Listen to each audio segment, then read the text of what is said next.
Well, hello again, ladies and gentlemen. You guys didn't think that I was going to go without looking at Hand of Fate 2, did you? Yeah, I know, things have been crazy, content's been light. I'm going to tell you, things suck on my end, but every now and then, I can get time away, do something like this, and I had to do this. I covered the original Hand of Fate quite a bit. I think it's a shame I never got all the cards. I really enjoyed the first game, but at least I can say I beat the dealer. That felt good. Now, I was invited to about 3 different betas on this, so I had access to about 3 previous builds of this game while they were, still making it, developing, whatnot.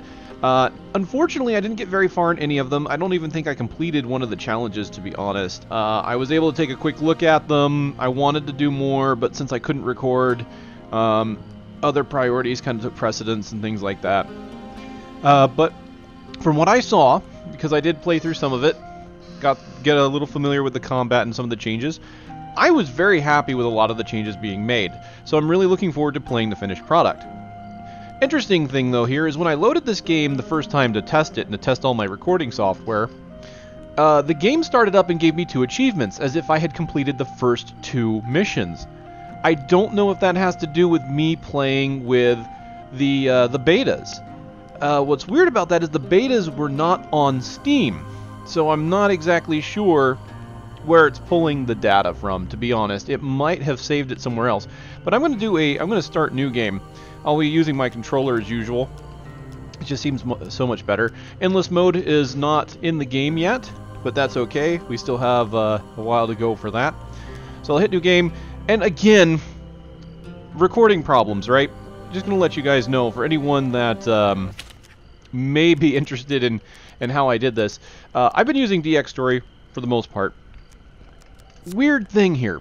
When I go into options and I go here and I would select like no blood, when I was using DX Story, it would reset my recording and start creating a new recording file. No kidding on that one. So I'm using Bandicam right now, again.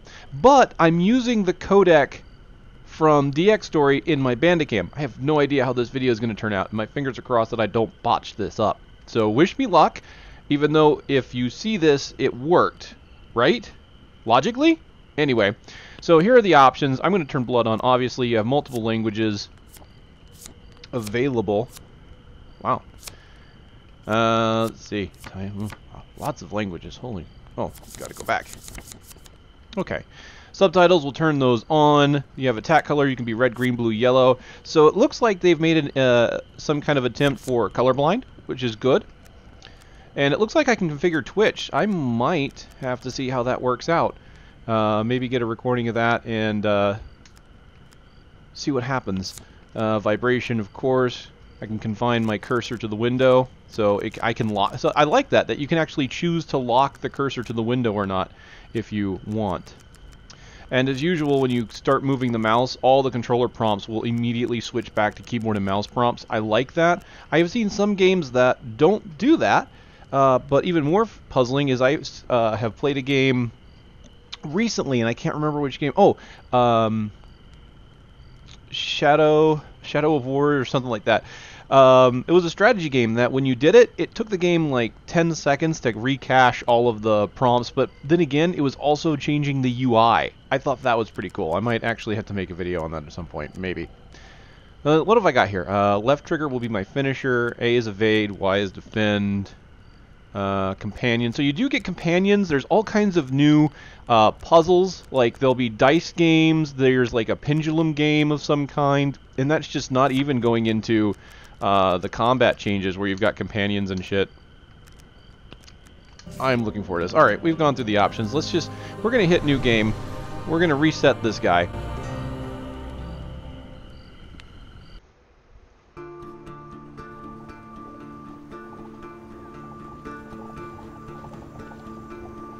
Your memories are fading even now, gone to form the soul of the game we play.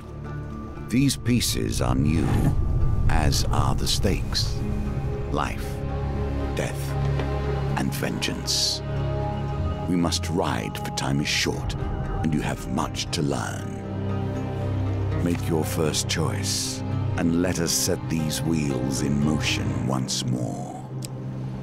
Wow, his face is really messed up. I don't think I ever got this close of a look at him when I was playing the other builds. Alright, well, I'm just going to go with my default. We'll go Veil. These cards represent your history and our game. We know where they end, for you are here. Therefore, these cards must guide you to my side. Let us see what the journey holds. The fool steps into nothingness, because they know no better. In the same way, you must step into the void. You are a blank slate, and together we will write your history.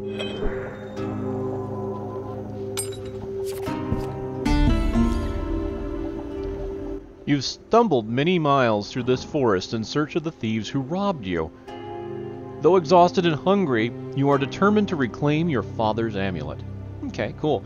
So I can tell you this, when the game first starts, when you saw the Hand of Fate 2 logo and you saw my character walk into view and turn around, when you start the game fresh, it's actually a hooded figure and he's turned away from you and you don't get to see his appearance. That's because later you'll be configuring that. As the beginning there, where Professor Oak here asked me if I was a boy or a girl.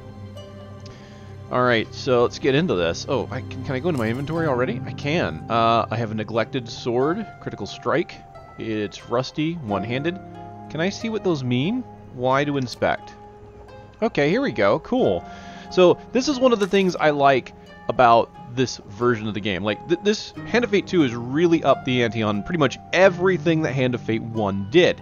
So when I look at cards, I can see, as long as I've used that card before, I can see what special properties it has. So here we can see critical strike. I can perform a powerful strike. It does 225% damage on a single target. That's nice. It actually tells you percentage numbers and stuff like that. It is rusty. It can't be sold, so that's what that means. Cool. Can riposte between enemy combos. Additional defense from a shield. Useful against northerners. Yes, there are some items that will be, as we kind of saw before, some items that were useful against, like say, lizardmen and skeletons. We'll have some faction play here, it looks like, too. Alright, defend to block attacks from ranged enemies. Can only be equipped with a one-handed weapon. Garments worn by adventurers come in various color styles. Okay, that's just tunic. What's the hood? No protection other than that of the wearer's identity. So that's kind of the thing. Yeah, I've got the hood. It will cover my face and all that. Cool. Alright. We're looking for my father's amulet. Hello. Ah, cool. I already know him as a companion. So the Four of Greed. You finally catch sight of the thieves hacking at a large tree and arguing amongst themselves. Alright, so I can move closer to eavesdrop, or I can try and keep my distance. I'm going to move in. Okay. Every element of the game has been improved, even those that seem at first glance familiar. Do not worry. You will soon understand the nuances. I'll look forward to that. So this success-fail thing is obviously just like before.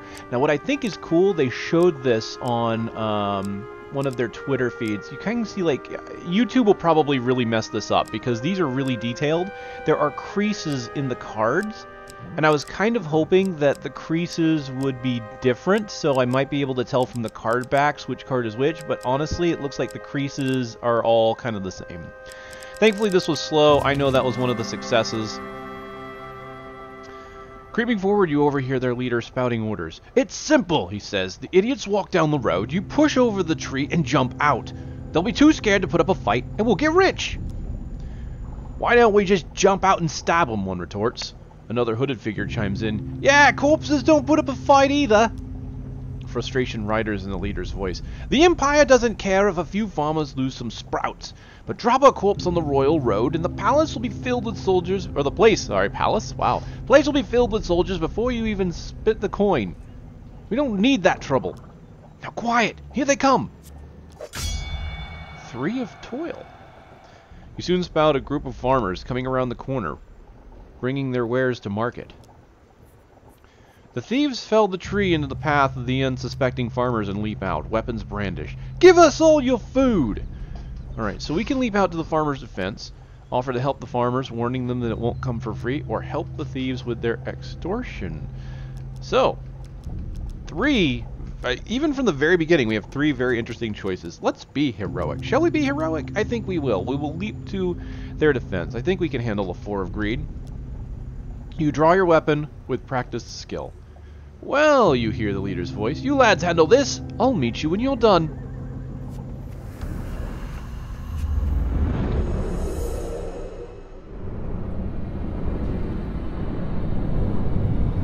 Kind of like the way the cards are falling into the ether here to form the world. Thug! Violence for the sake of violence and theft for the sake of money. Thieves attack frequently and can evade standard attacks, making heavy weapons less effective. So cool, they let you know what kind of weapons are good against them. Alright, finisher, weapon ability, attack, defend, bash, evade. And I do have control over the camera now, too. So I do have some camera control as before where you didn't.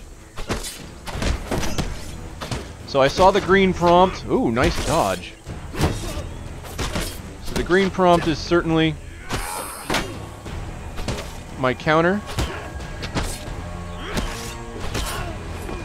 Oh, man. Okay, so in the upper right-hand corner, I've got a counter that shows how many successive hits I've gotten. And once that hits 9, I can unleash an ability. Which is my right trigger. Boom.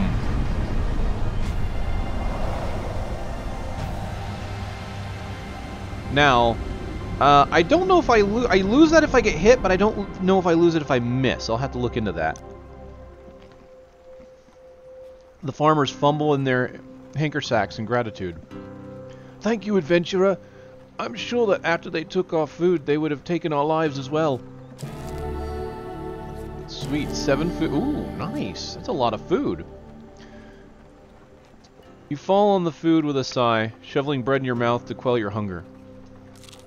Your satisfaction lasts only a moment before you realize your father's amulet is not among the takings. You consume 1 food. Okay, so some events will show you the consumption cost too. That's nice. Your leader must still have it.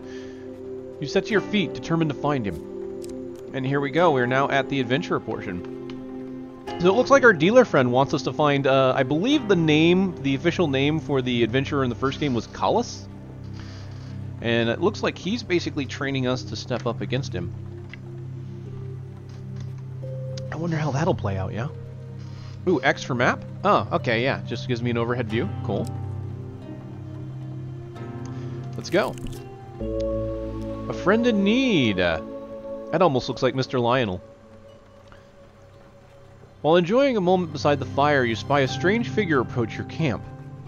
It's a goblin, dressed in what might pass for goblin finery. From beneath a filthy fox pelt, serving as an ill-fitting wig, the goblin winks at you with wild red eyes. Aha! I've been roaming for hours trying to find you. We must get this over with quickly if I have any hope of getting to all the people on my list before sunrise. It lowers the sack from its shoulder. Now, from within my sack I will conjure whatever your heart desires. It is Mr. Lionel, isn't it now? I don't know if he's in this. I mean, this game does take place a good number of years. I think it's even like in the hundreds of years in the future. Again, I don't remember that as a detail. Please don't take me as canon on that. I'm rambling. It's okay. The goblin's voice trails off as he examines his sack. Well, I could if there wasn't a blooming great big hole in it. His head disappears entirely into the bag and his bulbous nose protrudes from the breech. A new plan, then. Goblin pulls out his last trinkets. Ah, sweet. Alright, I have a shield. Can I look at my inventory? No, I can't. Alright, can I inspect? Alright, so I already have a shield. And I could probably use a better weapon. There are different weapon types in this game now. With different abilities. What's the warrior's axe? Okay, good. I hit the A button and it lets me look at it. It's got critical strikes just like the last weapon. It's armor breaker, so against corrupted enemies, bash causes additional damage. Okay, so my bash can damage, that's nice. Bash deals additional damage to armored enemies while they block. Susceptible to evade. Cannot riposte. Okay, riposte. Against northerners, riposte deals 125% damage. This requires 10 hits to activate. That requires 6. What about the shield? Doesn't seem to be much different. It's got defense of 10 though. I don't know what my current defense. Let's go to the axe. Alright, so I'm going from 13 damage to 21 damage. I will equip it, yes. A wise choice. Now I must go. There are many others I must visit before I can rest. The goblin runs off into the night, his fox wig flapping in the evening breeze. I can change equipment in the inventory. Okay, cool. Oh look, my little figurine's using an axe now. I don't think that happened in the last one, where the figurine would change based on what I had equipped. This card has a token. Can you find it? Oh, hello token. Finding forest folk. Your journey through a forest is interrupted by an inquisitive child.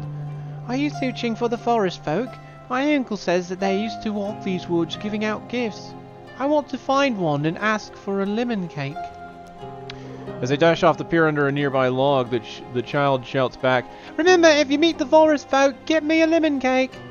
In the other direction, an eerie song hangs in the air. You attempt to find its origin. Okay, failure's on the right. Let's see. Failure went underneath.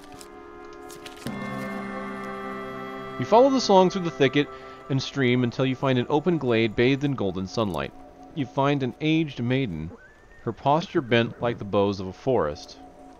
It's been 12 winters since I had a visitor. Her voice is a whisper, yet it thunders in your ears. You must visit me when you are in need, adventurer. This is yours now. Even if you lose the challenge, you have earned this token. Nice. Alright, last card. Is this going to be a continuation, or is this the end of the mission? Nothing could be more fitting now than meeting the mage who started this all. Or at least, started it all for you. The Royal Road. A trail of fallen trees and distraught farmers leads you to the thieves who had stolen your amulet.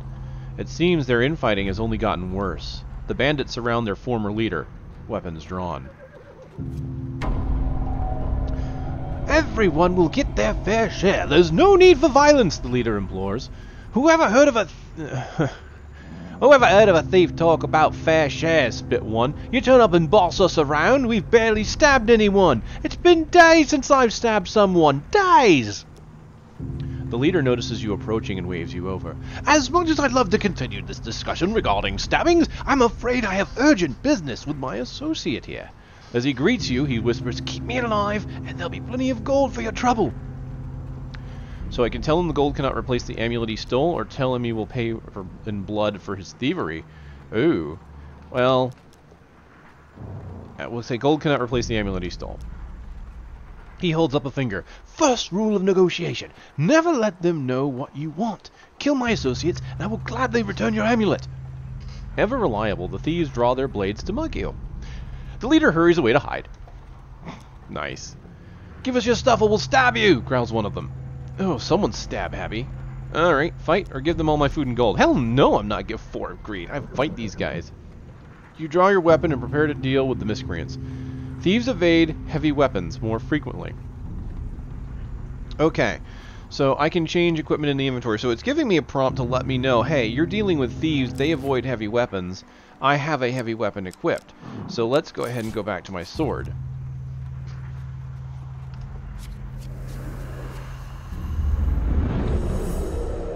I like that. I like that it kind of gives me a warning.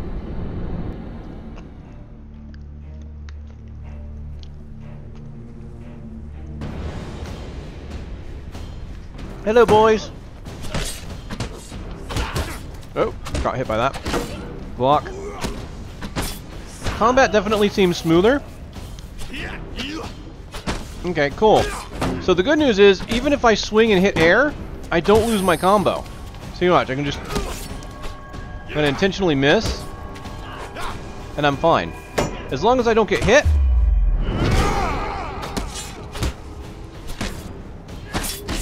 Ow, that hurt.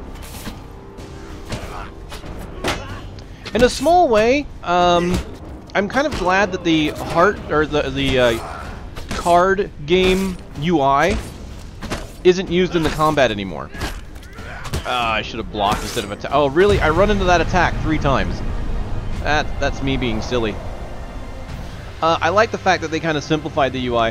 While the card game mechanics and all that are great for the theme, I feel like we have two distinct themes. We've got the table, and then we've got the actual combat. So I think the changes to the UI are actually a good idea here. With the battle resolved, the thief leader nods in approval at the carriage before, or the carnage carriage. Wow, anyway, carnage before him, or the carriage if you prefer. Maybe it's a carriage full of carnage, or a carnage of carriages. Either way, he holds out a hand. Malaclips? Yeah. The name is Malaclips, bald, extraordinaire. His smile fades under your withered glare. Sensing your anger, he raises his hands in surrender. Wait, let's not be hasty. We're on the same side here. I'm an upstanding citizen just like you. I've been working with the thieves, yes, but only for the greater good.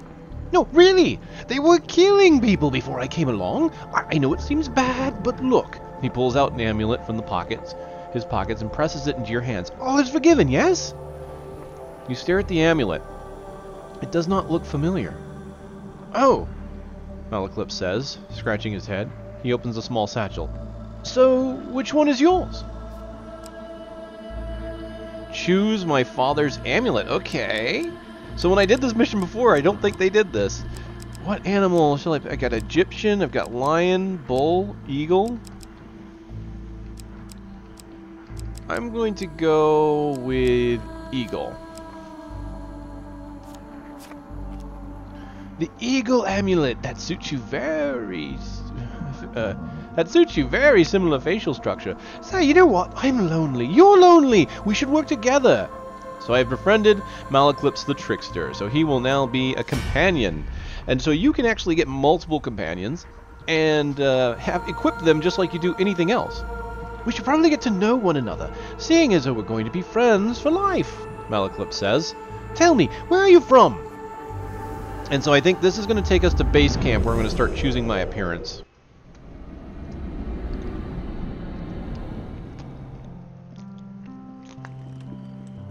Yep, oh, and there's Malaclips.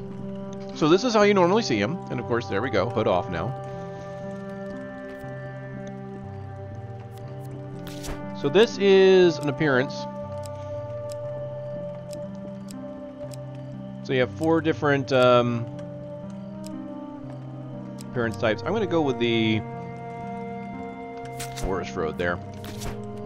And then here I can choose hairstyle. I can use the right stick to move the face. I don't know how I can do that with... I don't know how I do it with the mouse. Can I do it with the arrow keys? No. What about WSA and D? I don't know how to move his face using the keyboard and mouse. Nope, he doesn't know either. Let's go with... I think I'll go here, and then up and down is for hair color. Sure, why not? Oh, okay, so this is the amulet that's on the center of my chest there. You can see there's the eagle. I can switch out to bull, lion, Sphinx. I'll go ahead and keep the eagle amulet. And then here I can choose my outfit color.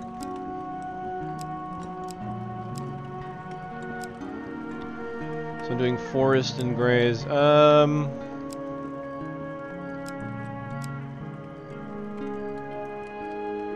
think I'm gonna go with...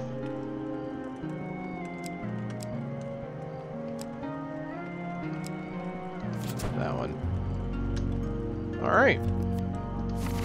There we go. We have configured my character's looks.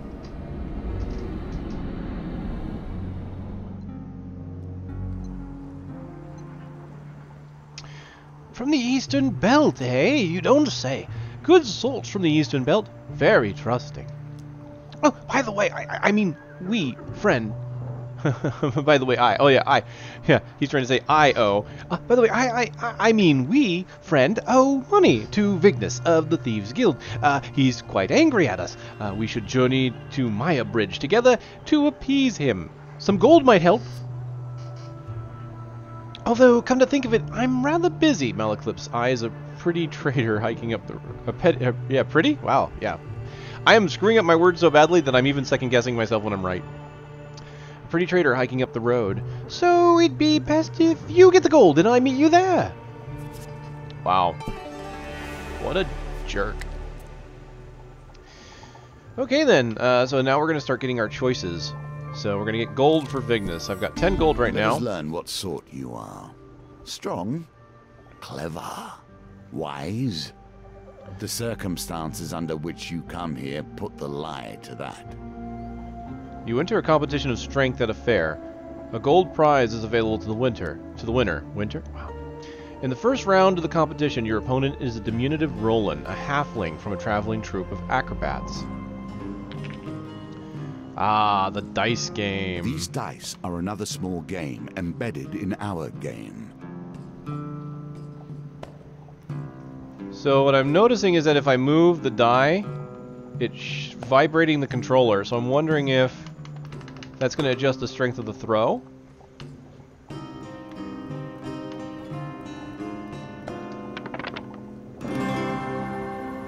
Okay, so cool. Victory. You are learning. At this point, if it weren't for the fact that I had succeeded, you would get to choose which die you wanted to re-roll. So you could keep some of it, almost kind of like Yahtzee, I would say. But I hit the target, so I'm fine. Roland is no match for your strength. He gives a disappointed backflip off the table and collects his meager winnings, then cartwheels out the door. You take your reward from the purser on the way out of the tavern. When you return, you will compete in the next round for a larger prize. So does that mean I can come back to this card? Alright, well, let's go up. Water is a symbol for the many thoughts that churn beneath the surface. What is it you're thinking of? Well, what concern is worrying at your mind? I wonder. Let it fall into the waters beneath. While crossing a stone bridge, you suddenly find yourself confronted by a villainous band. You could stand and fight the fiends or throw yourself to the mercy of the river below. Oh, hello. Dice target 10. I mean, I feel confident that I could fight them. They're 4 of blight. That shouldn't be bad. I'm going to equip my axe.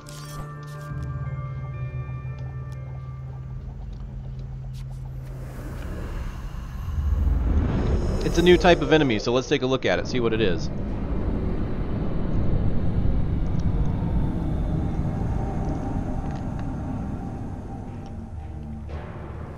Oh, zombies. Infected.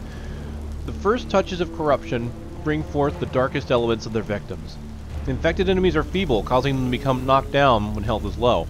Use a finisher before they recover.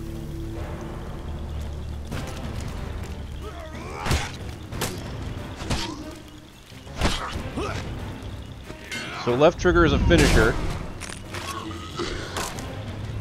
So you can finish off weakened enemies.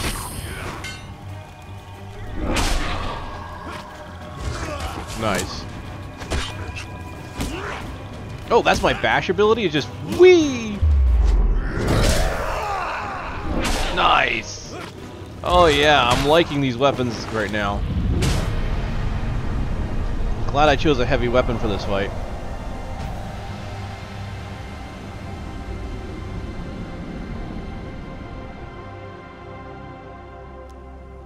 Having spilled your enemy's blood, you search the bodies for anything useful. Oh, cool. I gained the soldier's sword. Yeah, I can equip it.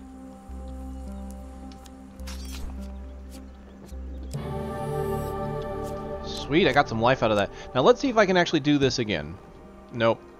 Alright, so interesting thing that's a big change from the first Hand of Fate you may have noticed. I'm going back to old cards, and it is not costing me food. So, something that I think it was a card or a piece of equipment that let you do this before, now it's baseline. So, you don't have to worry about spending food to backtrack. Thank goodness. That was one thing that really sucked, is if I went to a dead end and I had to backtrack and my food was low, you could really get screwed by that. The roads have become even more deadly since the Empire has come to power, despite their promises of the opposite. The road ahead is blocked by an overturned carriage and a woman calling for help. "Please help," she cries. "I've been robbed by a band of thugs. Is there anything you can do?" So I can assist the stressed woman on a dice target of 12. Yeah, why not? Let's go for it. I've got 3 dice. I need 12, right? So if I roll an average of 4s, I should be good. Perfect. Thank you, the woman says as you help her from the carriage. Please accept this as a token of my gratitude. Oh yeah, I got plenty of gold happening here. You thank the woman and continue on your way. Celebrations in aid of what? You see how quickly the actions of the usurper are turned into tales for children. Nearing the sleepy hamlet of Dulwich, you find the villagers in the midst of some kind of celebration. Much of the activity concerns a large paper and wood statue depicting a fearsome warrior looking triumphant over a prone lizardman. I can follow the parade, ask the locals about what's going on, or carry on my way. I'm gonna get some information. Let's find out what's going on. A friendly stable hand explains, "In a bygone age, our town was beset by half men, half lizards. There was no food, no respite, and very little hope. Salvation came in the form of a nameless warrior who hunted the beasts for little more than a handful of coins and a crust of bread." He smiles warmly at the festivities. "We honor the warrior like this. The statue is filled with food and gold, and we take turns smashing it to bits with a club. You're welcome to join us, and you may keep whatever falls out." Oh, I'm glad I'm asked, so this is a good chance to get food and gold. Parade and statue are winding their way into town and almost out of sight. Let's follow. The parade ends in the town square. You watch as the villagers take turns smashing the statues with a club and gathering the food and gold that spills out. A local notices your interest and asks if you would like a turn. I can join in or watch a local.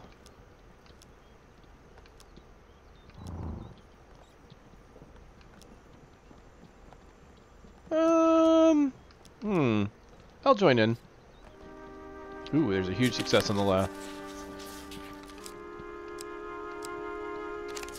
Oh wow, I got a failure.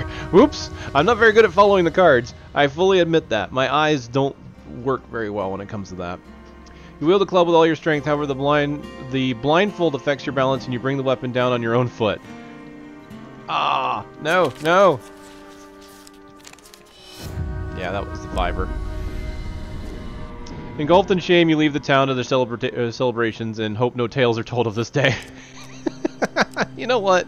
It's fine. It's amusing to see how badly that went for me. I got a decent amount of gold, though. The end of the beginning. Running errands for mages. This will become a theme, I dare say. Right? You arrive at Meyer Bridge. The sun begins to dip below the horizon. You find Malaclips perusing a selection of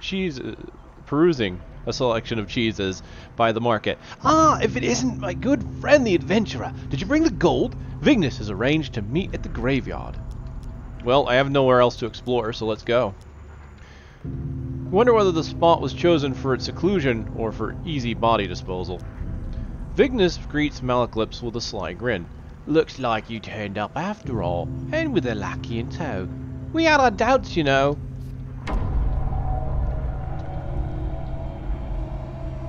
Greed of Anarchist.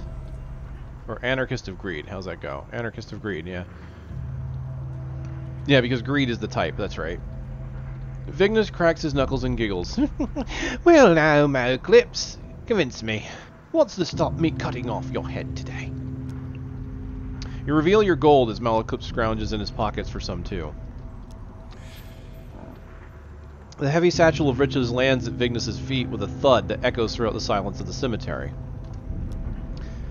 "That's our deal done," Malaclips says, worry obvious in his voice. "No need for any further troubles." "I'm sorry, Mal," Vignis grins. "You should have known the guild was never going to let you pay with cash stolen from our members in the first place." So it didn't matter. Unless, I wonder if I would have gotten more gold from the last event, if that would have actually changed anything.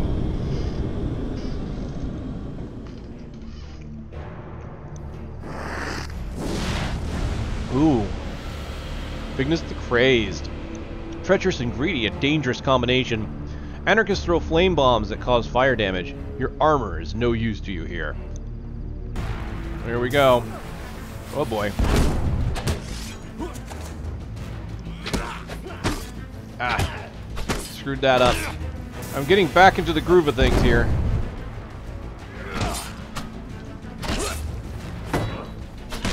Shoot! Ah! I saw the red, so I was getting ready to dodge.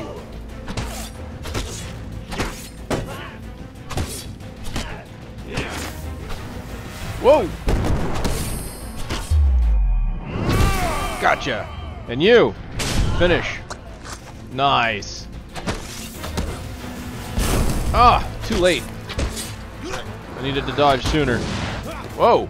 Okay, I was not expecting him to do that. Whoa! Okay, A evade. Gotcha. Okay.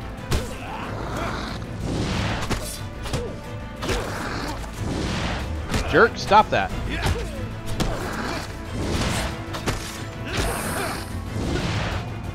Are you ready? 'Cause I'm ready.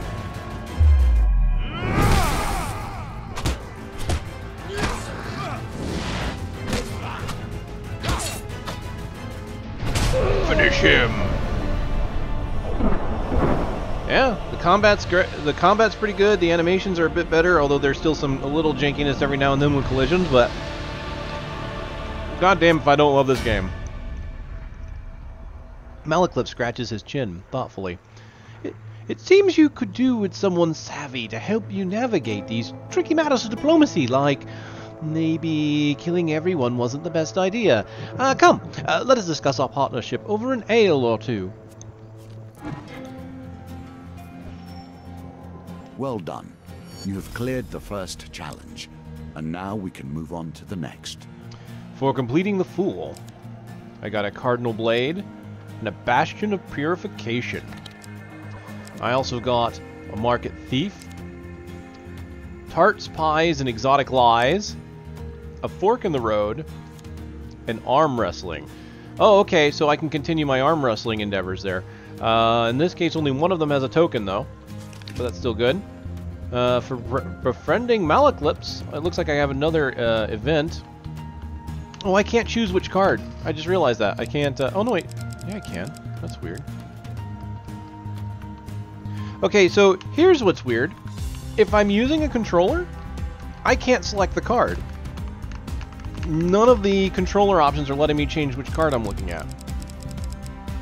Only the mouse lets me... Anyway. Music's good here, eh? Anyway, let's see what the event is. Malaclip's Problem. And what type of card is this? Ah, the Trickster. Okay, so that's the buddy card.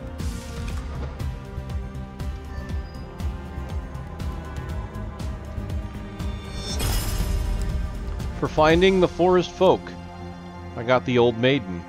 Marith, is that you? Welcome to my challenges. Together, we will traverse 22 paths of wisdom and despair in the hope of awakening. Okay. So after completing the Magician, because the Fool and the Magician were completed when I first started, there will be more of these that unlock. So I can only choose the Magician. I can see that there are 3 more after, but can't do much with it. So alright, so here we go. This is our mission select, as opposed to the cards. And of course we can...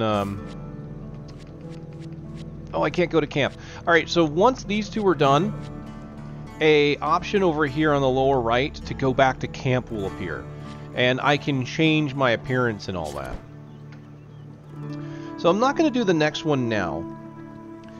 But we can take a look at how moving forward works.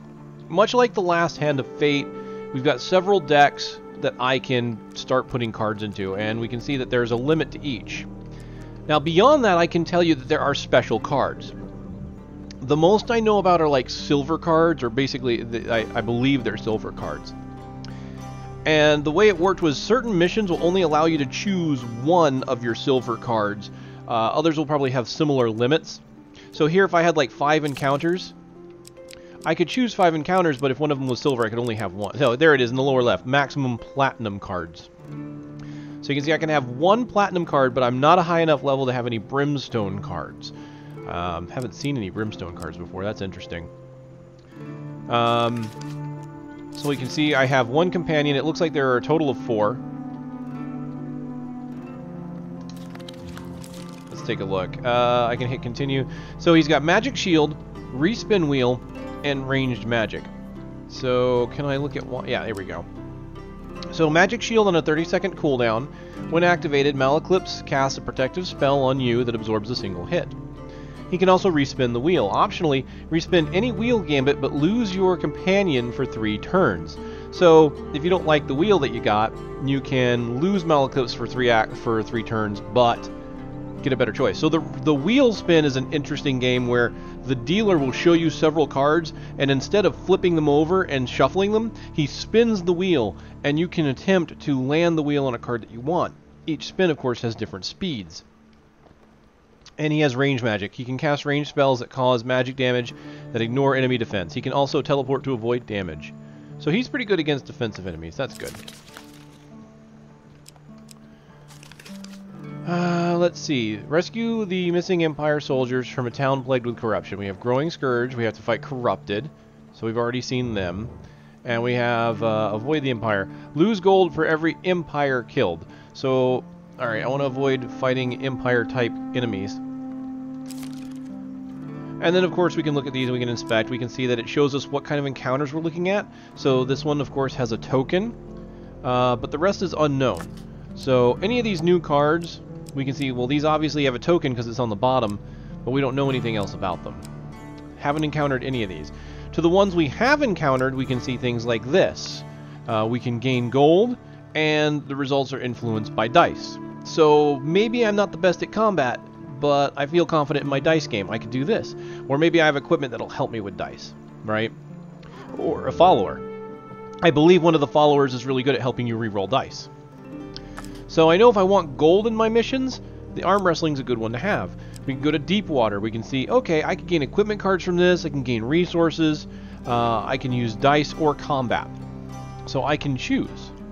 So maybe it's getting further on. Maybe the combat's getting harder. I can choose to use the dice instead of the combat, or vice versa. And then lastly, we have the Distressed Damsel, which we can see that I can get gold from it. I can get food. There's dice, but also a chance of an ambush from thieves. Equipment cannot be changed before combat. So if I see the Distressed Damsel and I know that there's possible thieves, I may want to keep myself with light weapons. And then lastly, of course, are the equipment. We can see that I can choose, per normal, the equipment cards I go in, but I don't know anything about the equipment cards I've not seen. Pretty much standard for Hand of Fate. Anyone that's played Hand of Fate 1 should be used to that.